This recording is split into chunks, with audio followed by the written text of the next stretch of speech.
Buenas noches, jóvenes. Nuevamente les habla el profesor Adolfo Inga Durango y como todos los miércoles, hoy día nos toca revisar los temas de regla de tres simple y compuesta, porcentajes y lógica proposicional. Pero antes de empezar este tema, vamos a revisar el reto Inga de la semana pasada. Miren, ahí tenemos el problema, tenemos el polinomio P de X de la forma que les están dando ahí. La pregunta es que debemos calcular el P de X, pero en función de las propiedades. Para hallar el grado, ¿qué tenemos que hacer? Supongamos que el grado absoluto de P, es M. Y el grado absoluto de Q es N, en donde M es mayor que N. ¿Qué dicen las propiedades? El grado absoluto de una suma o diferencia de polinomios es considerar el mayor, en este caso M, con signo más. El grado del producto es suma de grados, es decir, M más N. El grado de una división, diferencia de grados, M menos N. Y el grado de una potencia es el exponente por el grado, K por M. En base a esto, me va a permitir ya aplicarlo aquí en el problema que me han dado, ¿no? Observen.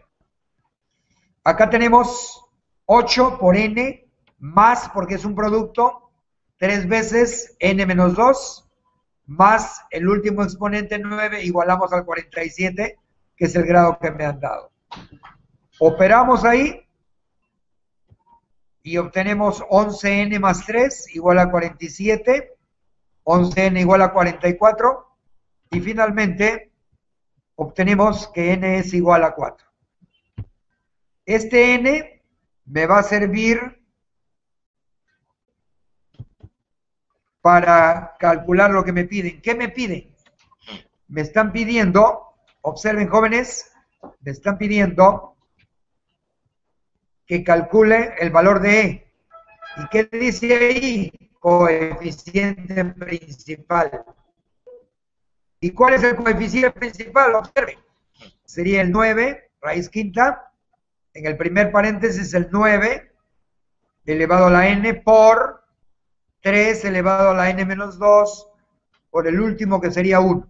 Pero como n ya ha sido hallado previamente, reemplacemos y te sale raíz quinta de 9 a la cuarta por 3 elevado a la 4 menos 2. Reduciendo esto, me va a dar 3 a la octava, 3 al cuadrado, raíz quinta de 3 a la 10. Teoría de exponentes, 3 al cuadrado. Y obtenemos 9. Fácil, ¿verdad? Muchos de ustedes han mandado su respuesta correcta, los felicito. Y vamos a enviarles al final de la clase otro Ingarreto. Ahora vamos a pasar ya al tema de regla de tres simple. Primer problema. Dice, en un circo existen 24 leones, los cuales tienen raciones para 21 días. ¿Cuántos leones tendrá que vender el circo si se quiere que las raciones duren 28 días? Un problema es de regla de tres simple cuando participan solamente dos magnitudes fáciles. ¿Qué hacemos acá? 24 leones tienen comida para 21 días. Como queremos que duren más días, se tiene que disminuir la cantidad de leones. Por eso que se pone 24 menos X. O sea que como esto disminuye, el otro aumenta. Es un problema de regla de tres inversa. Y cuando el problema es de regla de tres inversa, se multiplica de frente. Es decir, 28 por 24 menos X es igual a 21 por 24. Simplificamos, dividiendo entre 7 a ambos lados. Y tenemos 4 que multiplica esto, 7 que multiplica esto. Multiplicamos y tenemos 96 menos 4x igual a 72. Pasamos el 4x al otro lado, al lado derecho. 4x igual a 96 menos 72, 24. Dividimos y tenemos x igual a 24 entre 4, 6. O sea, se tendrá que reducir 6 leones para que dure 28 días. Fácil, ¿verdad? Pasemos ahora al problema 2. Vamos a ver ahora regla de 3 compuesta, ya no simple, sino compuesta. ¿Cuándo es compuesta? Cuando participan 3 o más magnitudes. ¿Qué tenemos que tener cuidado acá? El planteo del problema se tiene que hacer en 3 áreas. Causa, circunstancia y efecto. ¿Qué dice acá? 40 obreros trabajando 10 horas diarias pueden terminar en 30 días una obra cuya dificultad es como 3. ¿Cuántos obreros cuya eficiencia son 5/7 de los anteriores se requieren para que terminen en 28 días un trabajo similar, pero de dificultad como 4, trabajando 8 horas diarias? Veamos el esquema. ¿Qué es la causa? Los obreros y la eficiencia. ¿Qué es la circunstancia? Todo lo relacionado al tiempo. ¿Y qué es el efecto? La obra y la dificultad. Entonces, ¿qué tenemos? 40 obreros con una eficiencia de 1 o 100%, trabajando 10 horas diarias, han hecho la obra en 30 días. La obra cuya dificultad era de 3. ¿Cuántos obreros cuya eficiencia es 5/7, trabajando 8 horas diarias durante 28 días, la misma obra cuya dificultad es de 4? Hacemos el método del barrido, de arriba desde causa hasta donde termina la circunstancia y bajamos. Igualmente de abajo para arriba en esa misma latitud. ¿Y qué obtenemos? Que X por 5/7 por 8 por 28 por 1 por 3 es igual a 40 por 1 por 10 por 30 por 1 por 4. ¿Correcto? ¿Y qué hacemos ahora? Simplificamos lo que tengan en común. Sacamos en primer lugar, ustedes ven, eliminamos el 1 que nos estorba. Hemos sacado acá séptima para que me quede 4 con el 7 de acá. Y simplificamos el 3 también y observen que va quedando. El 4 también, y ya nos va quedando X por 5 por 8 por 3, y podemos seguir simplificando, el 40 con el 40, observen, y me queda X por 3 igual. Multiplicamos, 3X es igual a 300, despejemos, X es igual a 100. O sea que se van a necesitar 100 obreros para resolver el problema. ¿Se dan cuenta que es incluso más fácil que el anterior? Esto ya se convierte en mecánico. Pasemos al problema 3. ¿Qué cosa es esto? El tema de porcentaje es un tema muy importante en problemas de la PED. Dice, ¿en qué porcentaje aumenta el área de un cuadrado cuando su lado aumenta en 30%? Una manera fácil de resolver estos problemas son tomando como referencia el 100%. Entonces yo considero un cuadrado del lado 10. ¿Cuál es el área inicial de un cuadrado? Lado al cuadrado. ¿Y esto qué significa? Que el área es 100. ¿Y qué me dice? ¿Qué pasa? El 30% de ese lado, que vendría a ser 30 sobre 100 de 10, que es 3. Entonces, el nuevo cuadrado ha aumentado 3, era 10, ahora será 13. ¿Cuál es el área final? 13 al cuadrado, 169. Y para que entiendan qué hacemos acá, una simple regla de 3, si 100 representa el 100% y 169, ¿qué será? El 169%. ¿Qué ha ocurrido? De 100% a 169 aumentó 69%. Recontra paso. Ahora veamos un problema que tiene que ver con utilidad o beneficio, ¿no? Recuerden que la ganancia o utilidad es el precio de venta menos el precio de costo. ¿Qué dice acá? Se compran 3 naranjas por 2 soles y se venden a 5 naranjas por 4. El número de naranjas que se deben vender para ganar 10 soles, ¿cuál es? Apliquemos lo anterior que he dicho. 3 naranjas, 2 soles. Una naranja, ¿cuánto costará? Esto es el precio de compra. Sale que una naranja voy a pagar 2 tercios de sol. Igualmente en la venta. Observen la venta. 5 naranjas, 4 soles. Una naranja, ¿cuánto se pagará? 4/5 de sol. Entonces, con lo que acabo de hablar hace un ratito, ¿a qué es igual la ganancia? Precio de venta menos precio de compra. En una naranja, ¿qué se gana? Y menos X. 4/5 menos 2 tercios, damos mínimo y obtenemos 2 sobre 15. O sea, 2 sobre 15. ¿Esto qué quiere decir? Que en una naranja se está ganando 2 sobre 15 soles. Si yo he ganado 10 soles, ¿cuántas naranjas tendré que vender? Una simple regla de 3, directa, y me sale 1 por 10 sobre 2 sobre 15, el 15 pasa a multiplicar arriba, 150 entre 2, 75 naranjas. ¿Se dan cuenta que no es difícil, muchachos? Problema 5, ya entremos a la semana 4 del centro pre, lógica proposicional.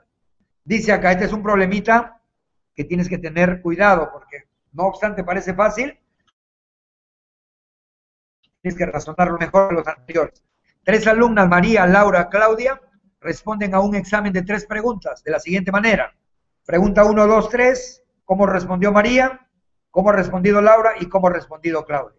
Dice, si se sabe que una de ellas contestó correctamente todas, otra falló en todas y la otra falló solo en una. ¿Quién acertó en todas las preguntas?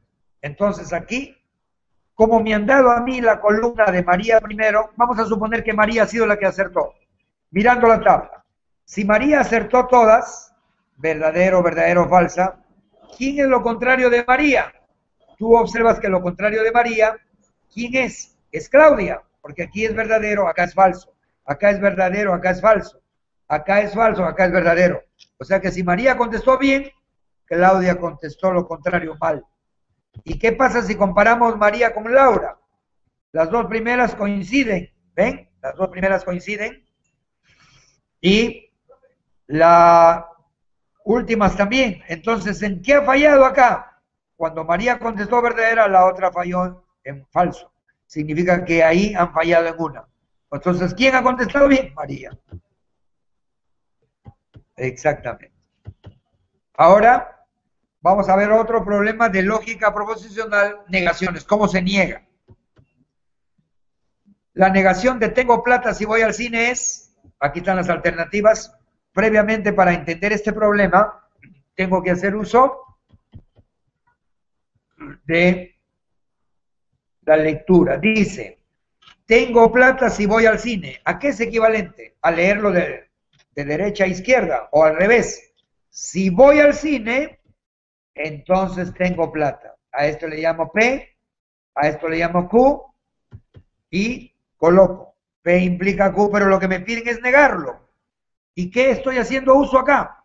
Estoy haciendo uso de una ley. P implica Q significa negar el primero, negar P o copiar Q. O sea que la flecha se ha convertido en negar P o Q. Esto lo reemplazamos acá y seguimos aplicando leyes de De Morgan. Cuando se niegue el O, se convierte en I, niego los dos primeros, niego el segundo y sigo aplicando doble negación. Doble negación aparece P y el otro se copia igual. Y en palabras, ¿qué significa esto? ¿Quién es P?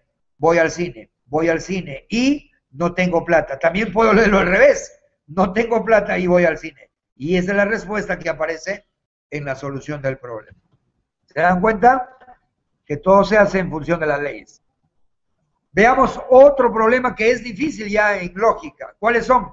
Simplificar usando leyes. Te piden simplificar y te dice usando leyes, no pierdas tu tiempo porque la mayoría del alumno no se puede memorizar tanto. Entonces, un método fácil para resolver este problema es usando tablas de verdad. Copio la fórmula que me han dado, como son dos proposiciones. La fórmula es 2 elevado al cuadrado, que sale 4. Por eso que hay 4 filas. 2 verdaderas, 2 falsas, verdadero, falsa, verdadero, falsa. Y una vez que ya tengo la fórmula, entonces voy viendo prioridades. Columna 1, columna 2.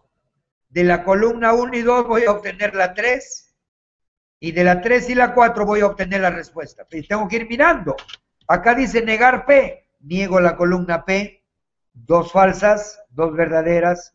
Copiar Q. Verdadero, falso, verdadero, falso. Y me acuerdo de la tabla de verdad de la flecha. ¿Qué dice la tabla de verdad de la flecha? Verdadero, falso, da falso. Aquí ve. Verdadero, falso, da falso. En el resto de casos da verdadero. Paso a la columna 2. ¿De dónde sale? De Q implica P. Copio la columna Q, su equivalente. La columna P también. Y me acuerdo de la flecha. Busco donde haya verdadero o falso aquí.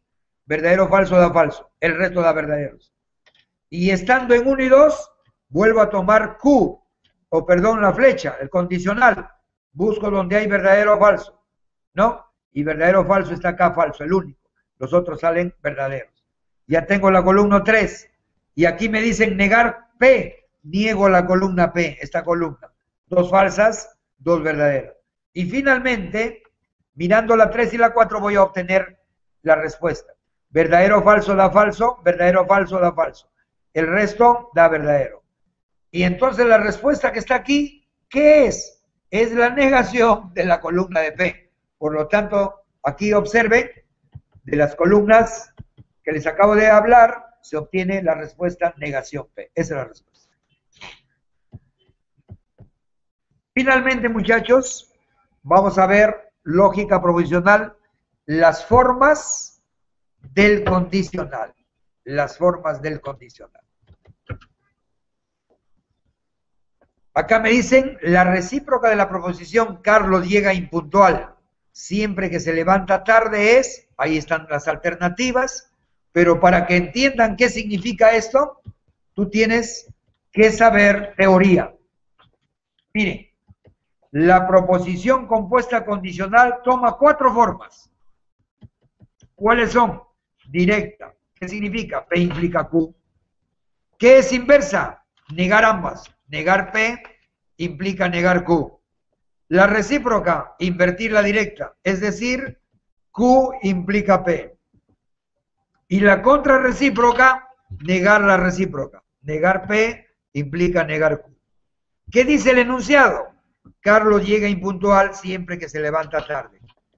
Se interpreta leyendo al revés, como el caso anterior. Si Carlos se levanta tarde, entonces llega impuntual. Ese sería para mí P y este sería para mí Q. ¿Ya? Ahí está. Ahí tenemos. Ahora, ¿cuál es la proposición recíproca? Q implica P. ¿Y qué significa eso? Si Carlos llega impuntual, entonces se levanta tarde. Si Carlos llega impuntual, entonces se levanta tarde. Que equivale a la alternativa C que acabamos de ver. Bueno, muchachos, les estoy dejando el link a reto. Espero que la próxima semana ustedes puedan alcanzarnos la respuesta